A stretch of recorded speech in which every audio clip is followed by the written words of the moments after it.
All right, next up we have Adrian Lanning. Some of you might have seen his longer tech talk a few dev shops ago. Today he is going to be telling you about load testing Meteor apps. Hello, everyone. So as your apps grow, you probably want to test performance. And we had this problem with my startup, Share 911. So what we did is created a load testing tool that uses the Grinder, which is an open source load testing tool that Google has used. But the problem was that the Grinder is most open source load testing tools, they do a really good job of testing stateless web apps. So Apache, Nginx, Tomcat, that kind of thing. So Meteor, of course, is stateful. So we need something a little bit more. So the Grinder has plugins. You can plug in DDP stuff. I'm just going to kick this off. So right now we're kicking off a test. We have one process running, one agent running, one thread running, and it's just doing this test 1,000 times. So we can see this is that was the log file. So the tests are complete. We reached a peak test per second of 265, and now the app has finished getting the results of those from the Meteor server. So this is an example system under test that is up in the repo. And if you want to kind of follow along, this is the repository. So right now, let's go ahead and take a look at what was actually happening to execute this test. So at a high level, this is how Grinder is constructed. There's the management console, which can run on your laptop. Then there are agent processes, agents. And you can think of the agents as instances in a cloud. And on these instances, you have multiple processes and you have multiple threads per process. So the console will send to these agents the scripts that are required to for the Grinder to do its job of managing this, but also your configuration for your specific application.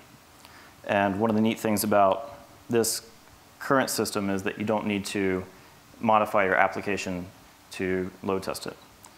And so essentially it's you're DDoSing your own system. So that's why we say at the very top of the repo here, please don't load test sites on meteor.com. Do it on your own servers. So what can you do with this? You can do Meteor calls, method calls with parameters, subscriptions with parameters. You can do user login. There's a couple ways to do user login. You can do it with resume tokens, and actually I just pushed a ability to do it with an actual email and password pair as well. You can put a ton of them in there, and it will randomly select which ones to use for the tests. You can do interesting things like ramping up your number of processes and do some delays between your calls if you want to test that kind of thing. So that's all the time we have. Thank you very much. Questions? So Yeah. what's the advantage of using that against Phantom testing?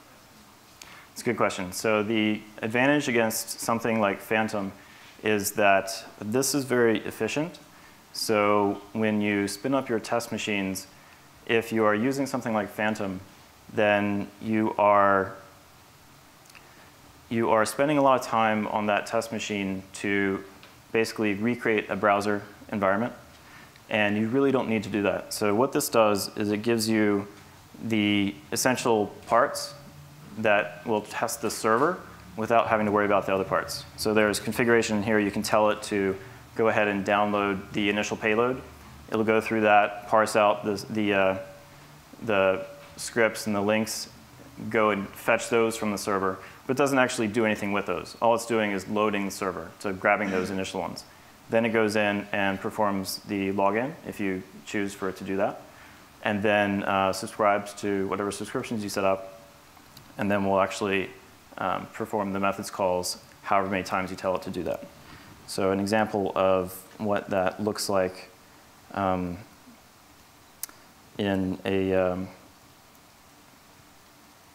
a file would be this. So you can actually set the number of processes that you want it to use, the number of threads per process, and the number of runs that it would do. So you can simulate a number of clients very, very effectively.